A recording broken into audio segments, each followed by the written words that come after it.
But through acquisitions, when you can literally double your revenue every year, get 200% growth year after year, you start hitting logarithmic growth. So you can take literally a business from doing $5 million one year, you double it every year, 5 to 10 to 20 to 40 to 80. That's the kind of growth you can get when you position yourself correctly in acquisitions. There is so much more going on underneath the hood that you need to have an expert doing it with you, or else you could either waste tens of thousands of dollars only to get to spend all that money and then get to a lender where they're going to say no because they know how to understand what's going on underneath the hood, and then they're going to turn you down. And the truth is that most businesses are not healthy. 1, 2, 3, 4. Welcome to The Business Game, a podcast that moves the needle. You know, Steve, I've been thinking, if I could clone myself, I'd finally get through my inbox. Yeah, that's true. Or you could just call Taylor Offshore, right? They basically do that, but better. True. They match businesses with top-tier remote talent, customer service, admin, even SaaS development. Yep, scale your team, cut your costs, and Kalina, keep your sanity. And their people feel like part of your own team, just without the extra desks. Yeah, exactly, right? Head to TaylorOffshore.com to get your new superstar team member onboarded in just a week. Thanks to Taylor Offshore for supporting The Business Game. Hello, and welcome to The Business Game, a podcast that moves the needle. I'm Kalina Stano. And I'm Jamie Alotta. Before we get started today, make sure to like and subscribe wherever you're listening. We've got Jamie, a TBG host turned behind-the-scenes whiz, keeping the seat warm while Steve is off. Hi, Jamie. Hello. Today we're joined by Patrick Rogers, Managing Partner of Elkridge Advisors and host of the High Performance CEO podcast. Elkridge Advisors is reshaping the business growth landscape by taking strategies that were once reserved for 100 million plus companies and making them accessible to small and mid-sized business owners.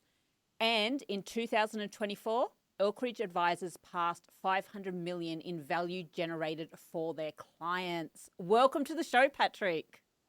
Thank you very much, Jamie and Kalina. Nice to be here. How are things going on your side of the world? So we had a chat before. We went into filming, and you're in San Diego, which is obviously winter. We're in summer. And I thought it was freezing there, so it goes to show I know nothing about America. And you're like, oh, no, it's lovely. Yeah, San Diego's great. Actually, where I just moved from up in Oregon, I was home visiting for the holidays, and it was quite cold up there. It was, I think, 20 degrees. Well, again, it's freezing. Lots of snow just a few hours north. So you got a white Christmas. Yes, had a white Christmas, yes. See, I've never experienced that, and I really want to. But then I'm like, I'm so used to a hot Christmas. Well, you could have gone to Tasmania. It was snowing. That's true. We did have a white Christmas in Tasmania, in Australia, in summer. Interesting. Go figure. Yeah. All right, let's get into it. So, Patrick, Elkridge Advisors is arguably revolutionizing the market by making acquisition an option for a much wider pool of founders, which I think is incredible. I'm really excited to learn more about that. So can you talk us through what acquisition can achieve for small and mid-sized business owners? Yeah, you bet. And, historically, M&A is for the big boys, right? Over 100 million or so. So there's a unique opportunity happening right now in that there's a ton of baby boomers retiring. And typically those kids or grandkids would, generationally come in and take over their family businesses, but that's not happening. Those kids and grandkids, they don't want the business. They've seen what mom and dad or grandpa was going through, and they just rather cash. So it's created an opportunity in the small to medium-sized business marketplace that's really never existed before. And so we have this massive supply, and we have another 5 years left of it or so. And not many people who want to and are able to buy these businesses. And so, just to give you an example of what can achieve for smaller businesses, I'll tell you the story about why I got into this. In 2017, I had a client that I had coached for a number of years. We got them from 700,000 to about 4.5 million in revenue. He was taking home 450K in cash flow. And a friend of his wanted to sell his business to him. And his business was doing 11 million. And so within 6 months, I had seen my client go from 4.5 million in annual revenue to 11 million in revenue after acquiring this other business, and go from 450,000 in cash flow to over 1.2 million. And so right there, there's just a paradigm shift here when we're talking business. And that's when it hit me that I'd spent the last 17 years of my life coaching business owners. And, it's good to get 10, maybe 20% growth per year, that's great. That's great growth organically, right? But through acquisitions, when you can literally double your revenue every year, get 200% growth year after year, you start hitting logarithmic growth, right? So you can take literally a business from doing $5 million one year, you double it every year, 5 to 10 to 20 to 40 to 80. That's the kind of growth you can get when you position yourself correctly in acquisitions. It's a whole paradigm shift when you find out that's what you can do in business. Okay. So how did Elkridge Advisors, how did you find your niche? Was there a specific moment that sort of really drove home the disparity between what was accessible to the big guns, like the big boys, and smaller businesses? Or did it just become sort of gradually and organically obvious to you that there was a gap in that middle place? Yeah, great question, Jamie. So there definitely was a moment, and really coming back to that time in 2017, when my client came to me and said, "Hey, can you help me acquire this business?" I was like, "Well, I've done some small acquisitions. I cut my teeth in property management, but they were much, much smaller." So I said, we should go and find an M&A advisor. And it was actually a little tough for us to find someone because most companies don't want, most M&A firms out there, 95% of them, 99% of them, they only work with companies who are looking to acquire businesses 50 million, 100 million, because otherwise the juice isn't worth the squeeze for them, right? So their monthly retainers for a lot of these big guys is over 25,000 a month just to play with them. So there's an opportunity. I saw an opportunity there for Elkridge to come in and carve out a business model that's really more manageable and really a win-win for everyone. And building on that, as we went through this and as we got into M&A further, we really started noticing that every business that is listed online, like Biz Buy Sell, that's some of the more popular online repositories, that's most notable, they're almost all overpriced by 30 to 40%. So there's a major need in the marketplace for a way to acquire companies, but also B, for someone to help them sell their companies. And so if a founder doesn't have a huge M&A team or like those deep pockets that we're talking about, what does a realistic acquisition like roadmap actually look like? And what is step one? Let's start from the beginning. Yeah. So what's a kind of roadmap look like in the first step? So yeah, I mean, you're right. Typically, unless they're already $100 million company, they're not going to have like an in-house M&A team. And that's where we come in. We become their in-house M&A team. And as well, if they own a company and they want to sell, we can help them do that too. But if someone's looking to acquire, the first step is you have to identify your buy box. And what a buy box is determining the industry, geography, and the size of the company that you can go after. So that's going to depend on your budget. It's going to depend on strategically, is there a strategic acquisition that would really help you grow? Like if you're a plumbing company and you wanted to, acquire a company, well, maybe acquiring an HVAC company could be very strategic for you, because if you're doing all plumbing, you now acquire an HVAC company, you now have a significant cross-selling opportunity. You can get some hockey stick growth off of that. So if you're a $5 million HVAC company acquiring a $5 million plumbing company, you now could become very quickly a $15 million company, because all of your HVAC clients are now selling plumbing and vice versa, right? So that's the first thing. And then second is, you want to find a way, ideally, to source off-market deals or deals that are, that you're getting proprietary access to. The best deals are always going to be off-market. And so that's when we see, a lot of our clients that come to us, they're struggling because all they're seeing is the businesses that are listed online. And you want to find a way to get deals via emailing business owners directly, LinkedIn, calling them, whatever, having relationships with investment bankers or CPAs, attorneys, business attorneys, to be able to get the inside track on some deals. Otherwise, it's a competitive landscape, and just a lot of what we see online is just very, very overpriced. What do you find when you're sitting down, you're having your meeting with your founders and whatnot? What are some common mistakes that founders make when they attempt their first lot of acquisitions? Is there a common thing where you're like, no, don't do that? We've seen 100 people do that and fail. Try this. Yeah, well, there's a couple things there. One is thinking that they're going to buy a bad company, thinking that they're going to buy a company that is unhealthy and that they're going to turn it around, that they have the magic skill set. And oh my gosh, like, don't do it. That person's been there running that company for 5-10 years. What makes you think that you're going to be able to turn it around, unless you specifically have experience in coming in and turning around a company? The second one is believing that the business is worth what the broker or the sellers say it's worth. And so, because many times when you're acquiring a business, they don't have the ability to see what's truly going on under the hood. They'll overpay for a business.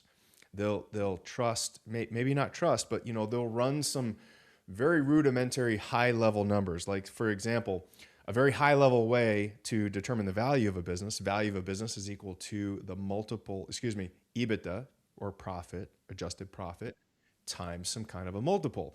They'll apply that number and they'll say, oh yeah, that sounds really good. On the listing, it has cash flow of, $1 million. Multiple of 4, great, I'll pay $4 million for it. Then they go through the process and they, maybe they acquire it, maybe they don't. But the concept here is that there's so much more going on underneath the hood that you need to have an expert doing it with you, or else you could either waste tens of thousands of dollars just by the going through the process of having legal, financial due diligence, all of that kind of stuff, only to get to spend all that money and then get to a lender where they're going to say no because they know how to understand what's going on underneath the hood, and then they're going to turn you down. Or worse yet, you actually acquire it, and now you've got something you have to fund out of your pocket because you didn't know what you were doing on valuing the business. Is there something that quietly, sort of, once they're in the process of this happening and they've spoken to you at Elkridge and they're like, yes, let's do this. Is there something that will regularly pop up that'll kill the momentum of that acquisition? Of the deal? Yeah. Great question. So I've seen a lot of deals fall apart, not so much because they were a bad deal or anything like that, but because the seller starts getting cold feet because they stop feeling your passion for taking over their baby. Yep. Most baby boomers a characteristic about baby boomers is what they really care about. They're very proud of their business is their baby. It really is. And so in that light, what they really care about is the future of the business, okay, the legacy of the business, and their employees, okay?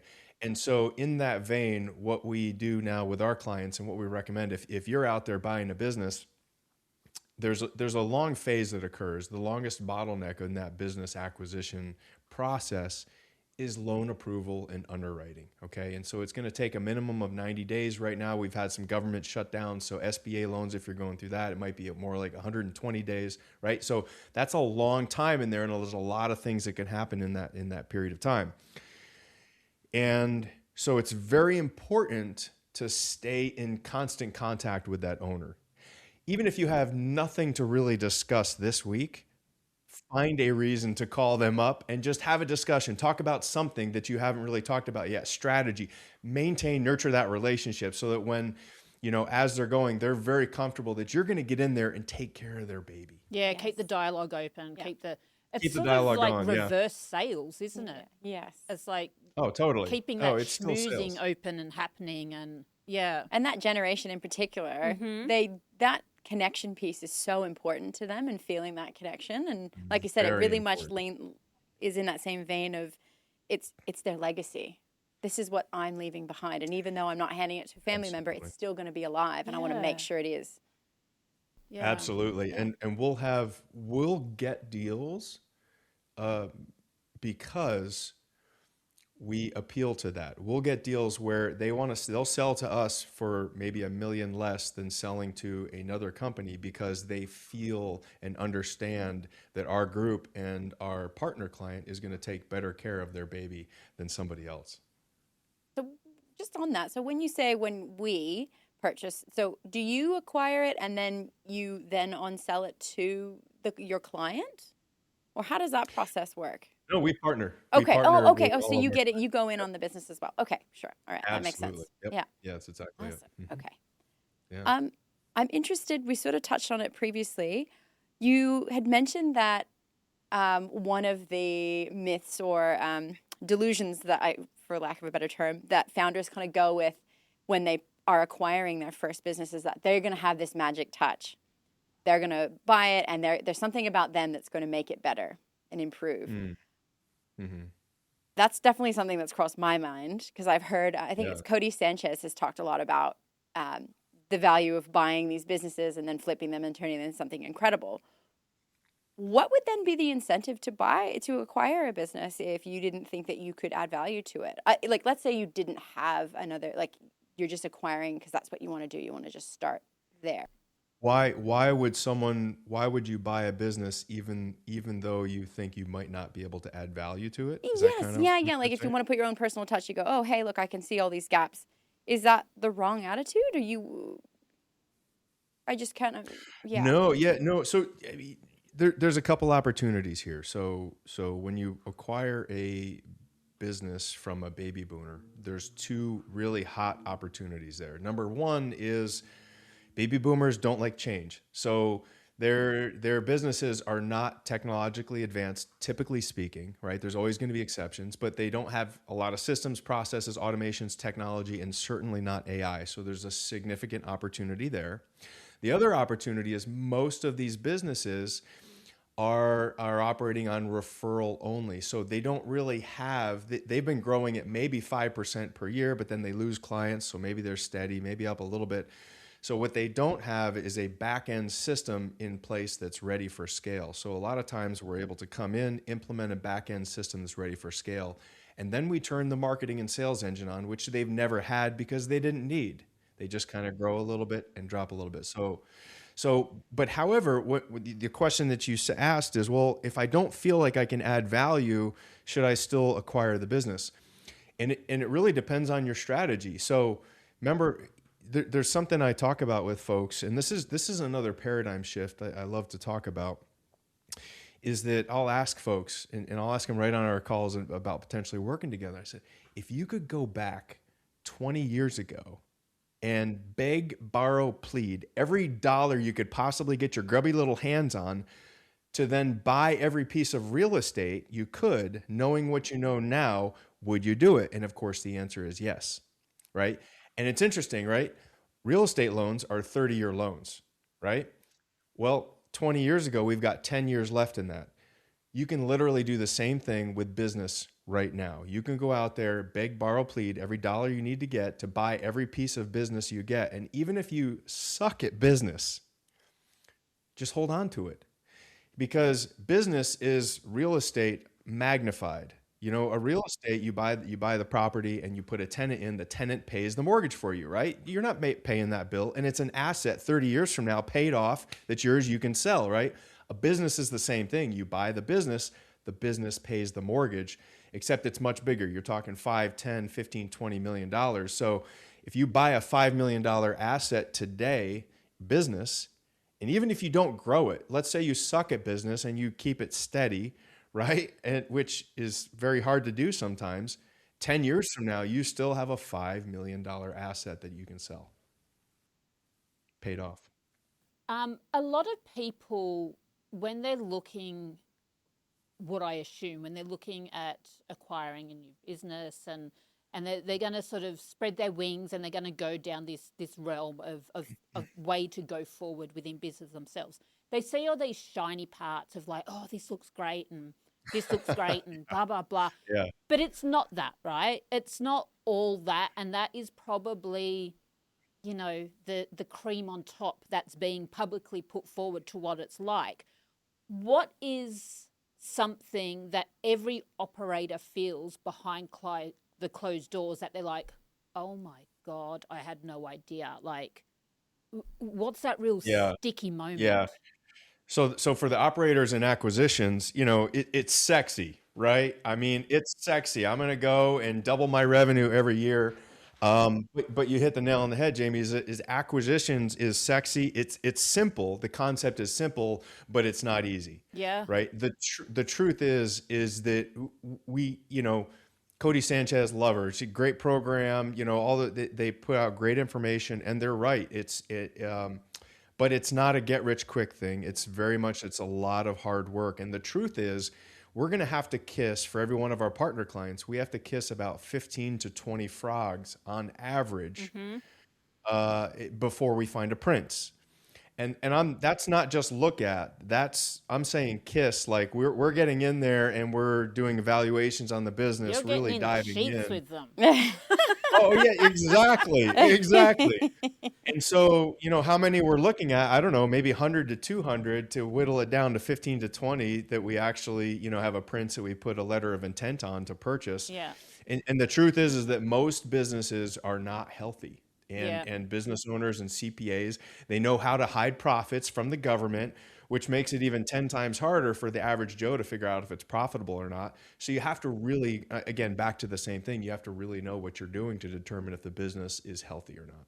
And then what do you do from your side of being an advisor? And you've got this founder, and they're gung ho, and they're like, oh, it's shiny, it's sexy, we're in the sheets, we're going down here, and then you're like, no, we've now discovered this is not a great idea. Like something has come across, your desk or whatever. And how do you then navigate that to your client? Yeah, I mean, it's a really good question. So how we work with our clients is we're going to come back to them, and we have a couple options, right? Some very common scenarios that we see is that because businesses want to hide their profits from the IRS, right? We want to pay as little taxes as possible. So what ends up happening is on their internal financial statements, they'll have something like, maybe, I'll just keep it simple, maybe $1 million in profit, but on the IRS form, they might claim 100,000 or 200,000. And that difference, here's the challenge, is now we have a problem, because all of the lenders and the banks, they're going to be looking at the taxes. That's what they go off of, because that's provable. That's 100% provable income. Everything else, now we have funny money, and it gets very difficult for a business owner who's been writing off everything for the last few years to sell their company with a loan because of that. So, if you're out there and you own a business, well, first of all, give us a call. But secondly, like, take 2 or 3 years, get your bookkeeping clean. I mean, get it clean, minimize your write-offs. Yeah, you're going to pay some more money in the last 2 years of taxes, but it's going to make you way more money down the road when you sell that business, because you're not going to have to, the alternative is seller finance, or somebody's coming in with a cash deal. And if you're a small company, if you're under the radar of private equity, they're not going to be looking at you. You're looking at a seller finance deal, and that exposes you to a lot of risk. Now your money is dependent on the person you selling it to being successful. And I personally wouldn't want that. I mean, that's exactly where I was going in regards to like the tax and the funny money. Sure. So I'm glad you sort of just put it out there in the words, because we see it a Words. lot. It's unfortunate, And so a lot of times, so we bring those options to our partner clients, and we let them know, hey, this isn't going to get qualified with a loan, but we can come back to the owner and come in with a seller finance offer, and sometimes that works, sometimes it doesn't. Yeah. So, what would you say is like the worst advice that you're still hearing founders and professionals that are getting about buying businesses? Yeah. So there's a couple things. The worst advice is what'll happen is somebody will see a business sell. They'll take HVAC market because it's easy, right? They'll see that a business sale occurs and they got a multiple of 4 for their business, right? They got information to find out how much was the profit or EBITDA, and then they see the sales price. And then because they own they want to buy $1 million business or a $3 million business, they immediately assume that if they own that current business, that they're going to be able to get that price for the business. Or when you're looking at buying the business, that they're going to be able to buy it for the same multiple. They're going to be able to buy a big business for the same multiple as a small one. So again, it just really goes back to so many times people hear what the price is of one business and they think it applies to another, and it just absolutely doesn't. Another one I think is out there is that a lot of people come to us and they think that they're going to, now granted, Cody Sanchez and all, other experts out there, a lot of them will really talk about buying businesses for zero down. Carl Allen, all those guys. And, they do, they have their courses. And is it possible? Sure, absolutely. But here's how it's going to happen. The reality is the only business that's going to allow you to come in for truly zero down is probably a business that's doing pretty bad. Yes. Right? They're pretty poorly run, and it's a complete seller finance. They're probably like, just take this thing off my hands. I'm working 100 hours a week. My wife's ready to divorce me because I'm never home. I'm negative money, blah, blah, blah, blah. So take it, right? I'm done. It has Yeah. no value, right? Or you can do it with, the other types, they'll consider a seller finance, but if it is a healthy company, typically they're going to try to sell it on the market and get a loan, right? Why? Because they can cash out, and that's good. There are ways that you can do zero down, and one of the best ways is to find an investor. It's not necessarily zero down, but it's zero out of your pocket, right? So zero out of your pocket. There's very many creative ways to buy a company. You can do it as an earn-out where you partner up with that business owner, and maybe they're going to stick around for 3 years. You come in with a certain amount down. Maybe you find an investor. They put in $200,000, $300,000, you come in and help them grow the company, and the rest is done on an earn-out basis. There's so many ways to get creative, but I just, I want to debunk that myth because it's very few and far between, but it can happen. What's the tipping point when an acquisition, or is there, I'm assuming there is a tipping point, sort of becomes the safer option rather than a risk? Is there something that is a regular trigger point, I guess, for you to go, yes, this is now a safe option for this acquisition? Well, it's interesting, right? If it's something that they're going to scale on their own, right, you should have confidence that you can create a business that runs completely without you. That's if you want to create wealth in acquisitions. You can buy a company and then go and run it and do it, but it's probably going to be the only one you buy. So having complete systems, processes, and procedures in place, as well as a great team that runs and grows the business completely without you. So if you're a current business owner and you're able to do that in your current company, once you have that, you've proven that you understand business, and you can duplicate the same thing in every business you acquire. If you don't have that, then you're really just self-employed and you're expanding chaos. Hey guys, quick pause to talk about Opus Clip, one of my favorite tools for creating content without the stress. If you've ever spent hours editing videos wishing there was an easier way, Opus Clip is your solution. Their AI engine takes your raw clips and turns them into share-ready videos in under a minute. No editing skills required, no headaches, no endless hours at your computer. Seriously, it's like having a professional editor in your pocket. You can create more content, experiment with formats, and share it instantly, all while saving a ton of time. And if you want to get started with a great sign-up bonus while supporting the show, just use the link in the description. All right, back to today's episode. We're about to drop more insights you won't want to miss. So you're only going to acquire, one, maybe two companies. So typically, business owners that get to the $2.5 or $3 million range, they're able at that point to have resources to create that. In fact, many of our clients, when they come on board, sometimes if they have a business, they don't have that, but then they just bring us in and we create that for them.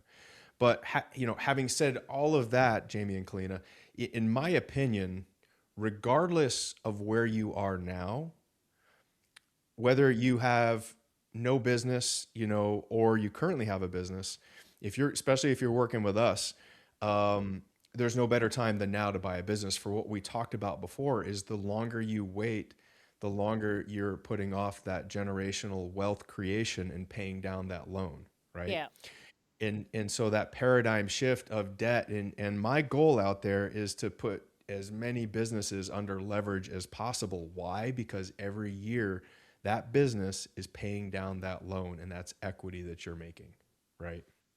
Is there, for our listeners, sorry, I know you were about to say something. Oh, you go for it. I'm back.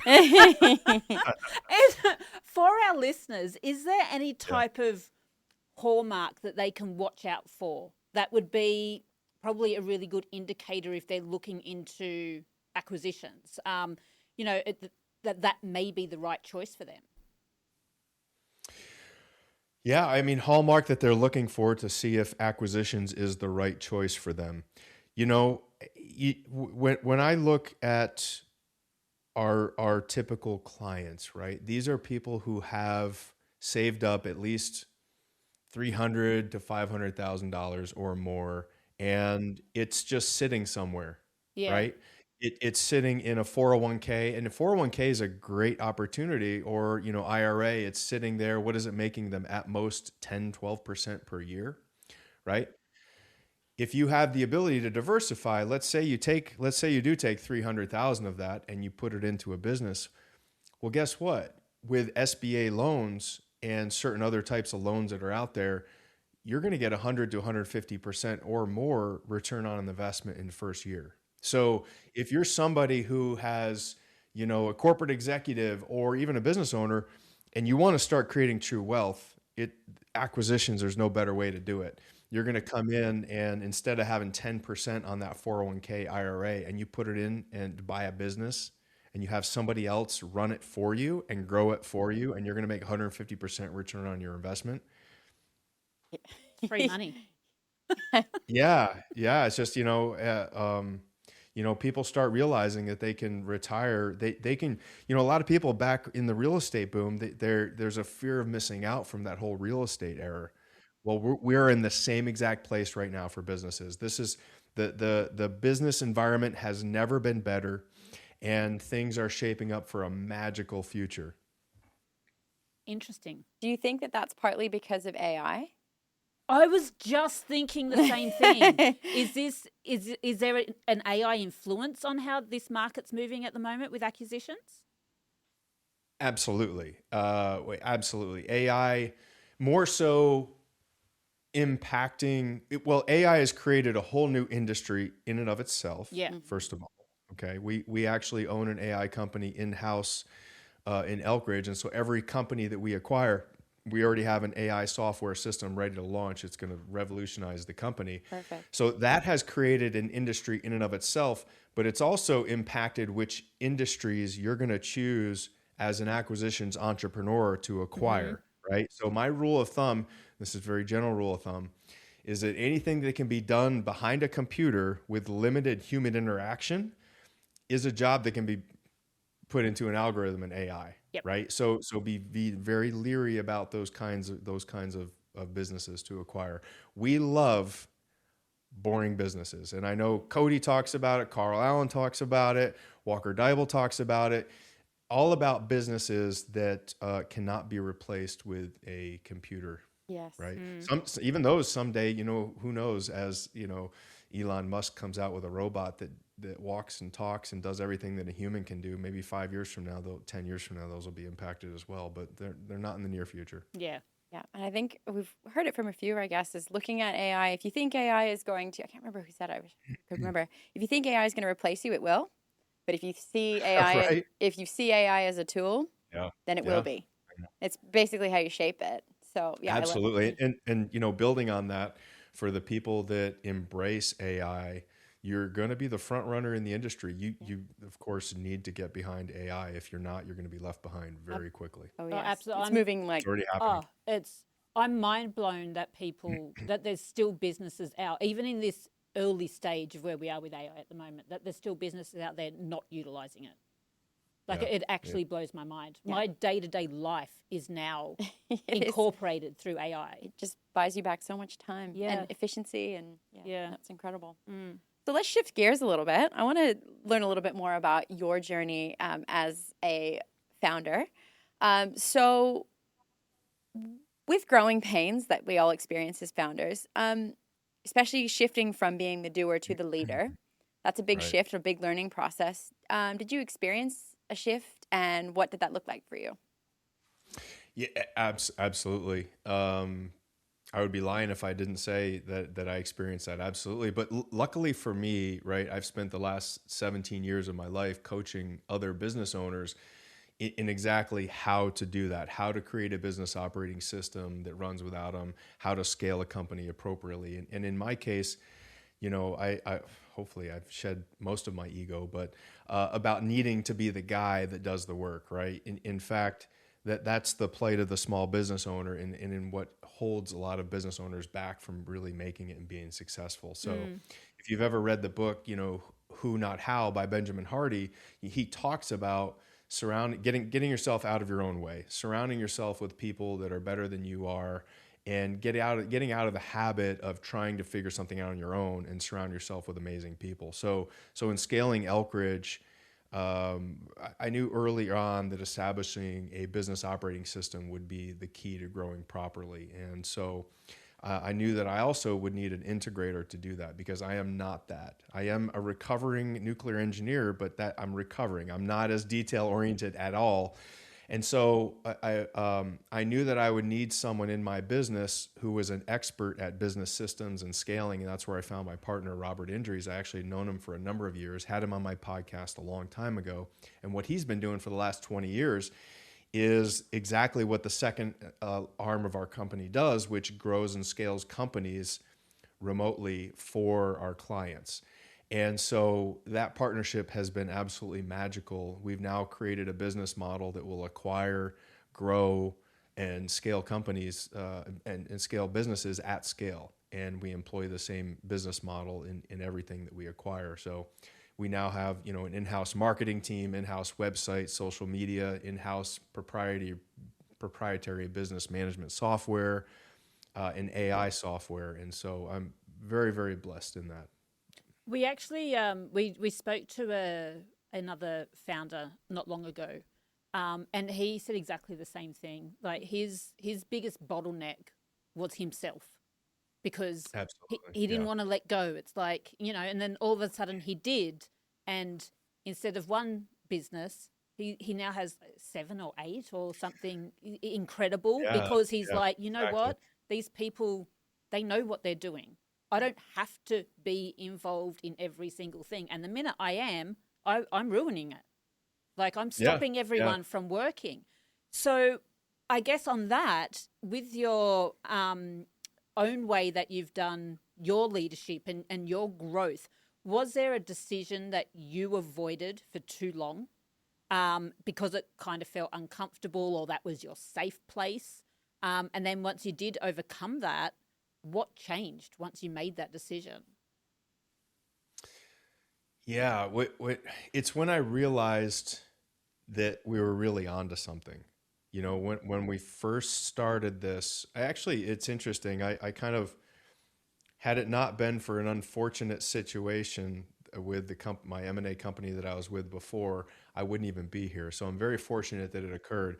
But we started this, and again, I didn't know that we had what we had now. And when I started realizing that, and we started getting client after client after client, started growing very quickly, started getting too big for my britches very, very soon. And so I could either scale back, stop the growth of the company, and focus my attention on each client and be a personalized company and service, or I knew that I needed to surround myself with other people who are experts. And again, I had Robert on my podcast where he talked about what he'd been doing for 20 years for other clients, and it's interesting because I literally had gone to bed, prayed one night, and I didn't know what to do because these clients were still coming in, and I was not going to be able to handle it. And it's one of those divine interventions. He actually reached out to me on WhatsApp. He's actually in Romania, and he reached out to me on WhatsApp that very next morning, and it had been 9 months since we had last talked. And then I put it in. I was like, okay, that's a sign right Yeah. there. And so we brought on Robert, and he has really helped create that back end business system.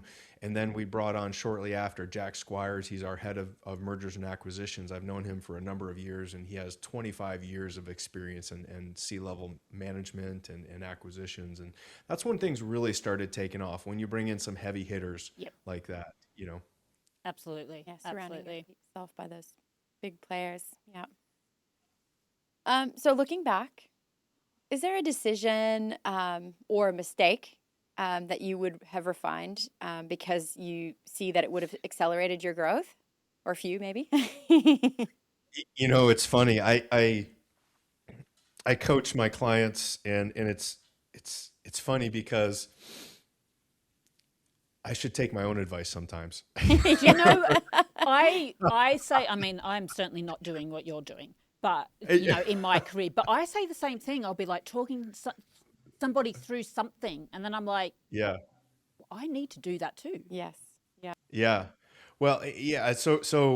One of the things I've coached for years and years and years is hire the best. Mm-hmm. Absolutely hire the best. And when I first started out, a year ago with Elkridge Advisors and really starting this, the budget wasn't quite there yet. And so I rationalized and justified, and I brought on some, maybe B players or C players, thinking they could turn into A players. And that turned upside down very quickly. And so I decided to take my own medicine and only hire the best again. And that's just phenomenal advice that really my own medicine tastes good. Yeah. I Okay. like that. I was about to ask what sort of system or decision or structure or hire you made that made the difference, but you've literally just answered Yeah, it. I think it's so. getting the big players in. Yeah. Get them in sooner rather than Absolutely. later. Don't hope Don't that wait. you've got someone in there that'll rise to the occasion. Get Yeah. someone in that No, exactly. has been to the occasion already. Yeah. By bringing them in, you're almost setting the bar for yourself. Yeah. Going here, cool. They're here. Yeah. get Well, there. well, and it's interesting, when my clients get to a certain point, when they look to replace themselves and hire a CEO to replace them, they would used to, they wouldn't really know what to look for. And that's one of the things I would coach them is find somebody, let's say they're a $10 million company, find somebody who's already taken a company from 10 million to 50 million. And that's who you hire in Yep. maybe a somewhat related field. Right. Because I guess, a business as a, but it is, I mean, it's known as a game, right? Yes. There's the business game, it means the name of the show, but it's also, it's quite, It is. and there are so many different levels. Like you've got your startups and whatnot, sort of, Yeah. your level one and then so on and so on and so on. And if you're sort of at the level of, 20 to 50 million, and you want to go to that next, jump up to that next level, you're not going to hire someone that's been only in underneath you No. in those lower levels. You want someone that can come in from that upper level to accelerate you into there. So I think it's very granted and warranted what you just said, and I hope a lot of other founders sort of Tuning in. and take advice from that. So because I think that's a very, very important thing is to get those big hitters that come in and go, you know what, we're going to get you there because I've already been there. Yeah. What is it? Like- What's the saying? It's, never take advice from someone you wouldn't trade places with. Oh, yeah, that's There it right. is. Yeah, Yeah. that's good. Anyway, that's Yes. the end of my rant. Love it. Love it. Yeah. What system do you find yields the best results for the business owners Elkridge works with? Yeah. When you install a business system that has, for me, that has automated workflows and now AI optimization, you are going to impact the business margins greatly. AI is now, when you combine workflows and automation with AI, you are literally making that business so efficient. You are finding opportunities. I mean, our AI software now is coming in and we're able to identify things that you would just never see before. We're able to put in automated marketing systems that learn and grow based on what's happened in the past, right? You can't just do that with an algorithm. This is an actual brain that's learning and growing from it. This is a brain that's learning, looking at every single, like if it's a construction company, it's looking at every single, not only is it doing the estimations, but it's looking at every estimation and finding, it's going out there and automatically looking for ways to save money, whereas it would take a person, maybe 20 hours to do that. Yeah. Yeah.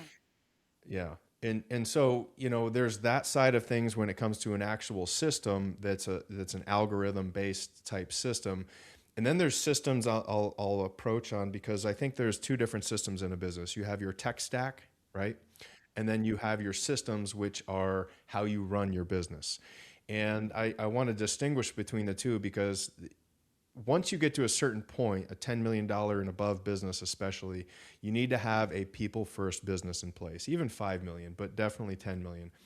And so what that means is you need a business system that it encourages the team, where the team actually makes the decisions on the direction of the company. And they have a sense of ownership. But they also have responsibilities in that every team member, literally has two critical KPIs that they're accountable for achieving. And they know that when everyone achieves their KPIs, the company will achieve its KPIs and mission and vision. And so having that scalable infrastructure, that people first infrastructure in place, it's a people first system. Once you have that, then you're really ready for scale. Then you start turning on sales and marketing systems. Would you say that people first aspect is a non-negotiable for the businesses that you acquire and you're setting up? Absolutely. Yeah.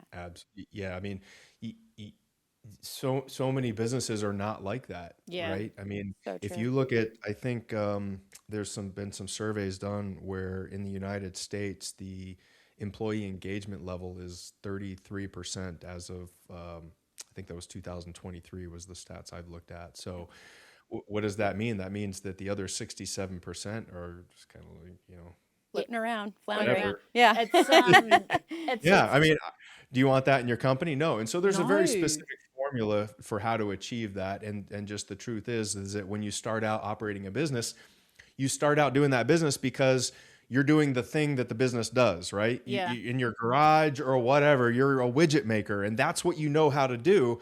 And then out of necessity, you grow and you become a leader out of necessity. But there's skill sets that come along with being a true leader and getting a people first company. Yeah, I think we're based in Australia, and our culture, our work culture, I think is sort of quite different to that in the US. Where in our business here, our overall business here, we are definitely people first. Like we are very, very focused on culture and Yeah. making. I don't know. I just feel like I think it was Richard Branson that he was very driven that way. And if you make your employees happy, they're going to go above and beyond back into the company. Yes. And Yeah, I I think he think that said just- train them. Oh, sorry, go ahead. No, you go. I was just going to say, I think one of his quotes is train your team so that they could get a job anywhere, but They don't want to. They don't actually treat want to them leave. so well Yeah. that they don't want to. Exactly. Yes. That's Oh. exactly it. Yeah, and I think there's so much merit to that. Oh, totally. And it seems so simple to me. Like it seems like, yeah, maybe it's a shit. Like Yeah. working in Australia, I remember I worked for a construction company once. We started doing a bit more teamwork outside of the office and creating a bit of a morale. Yeah. Our work just went, we Yeah. just were humming. And it was incredible to watch Wow. that shift just by doing just a few little things Yeah. to bring Right. back that camaraderie, Yeah. that mateship. Yeah. Yeah. Anyway. And sorry. I think COVID and Love that. whatnot, that all that it did. working from home, it sort of stopped a lot of that. You and- know what? It did. That brought it. Yeah. I think that really changed things for people. Yeah. Yeah. Anyway, completely off track. Oh, it's good.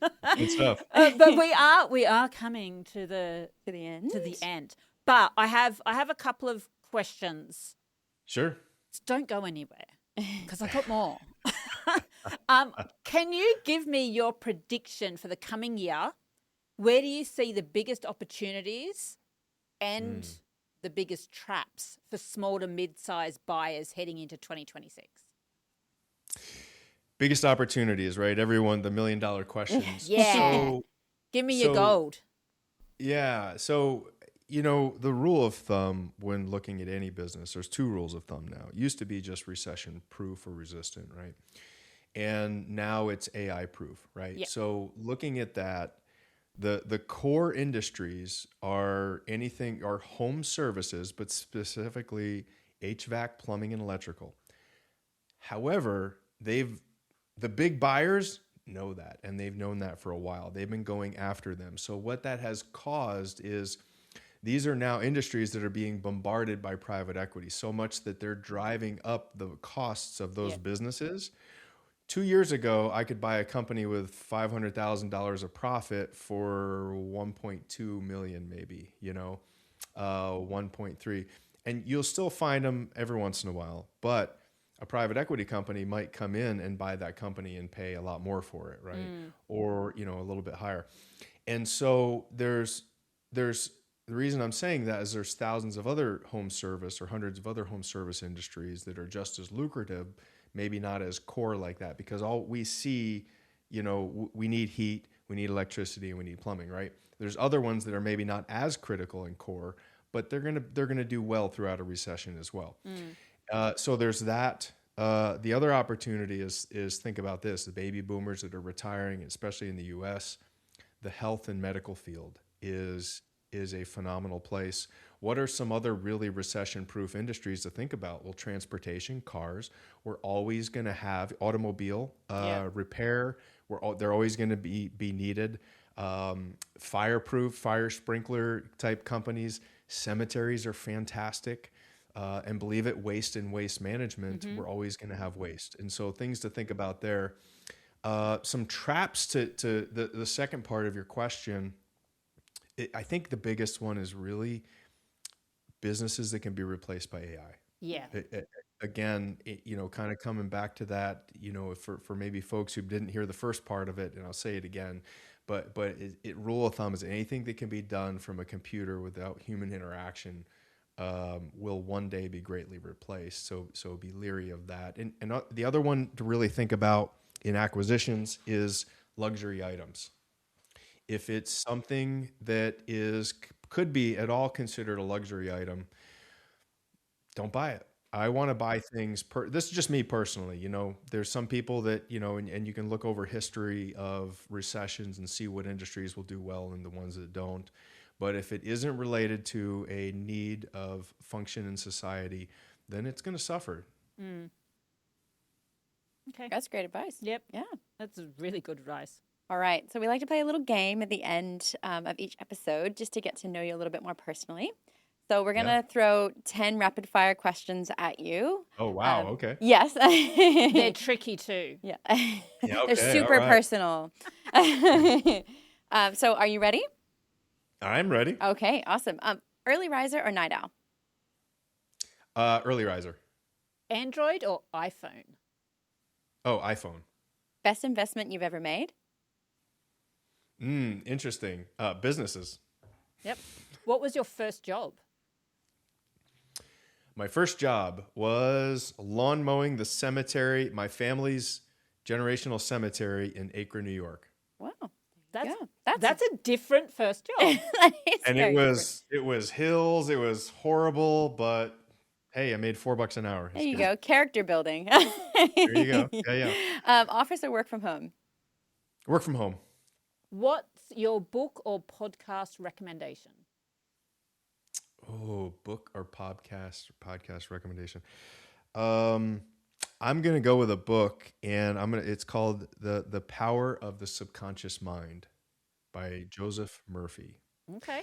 And it's all about how you create your future inside your mind first, and it's about manifestation. Manifesting. Oh, I'm gonna go and get that. That sounds awesome. Yeah. That's like right up my Yeah. alley. It's the OG one, right? So there's a lot of new wave Yes. kind of subconscious stuff out there. Joseph Murray, I believe it is. This one's, I think it was in the 60s or 70s, and so it's what a lot of new age manifestation is built upon. This OG book. One piece of tech you couldn't live without.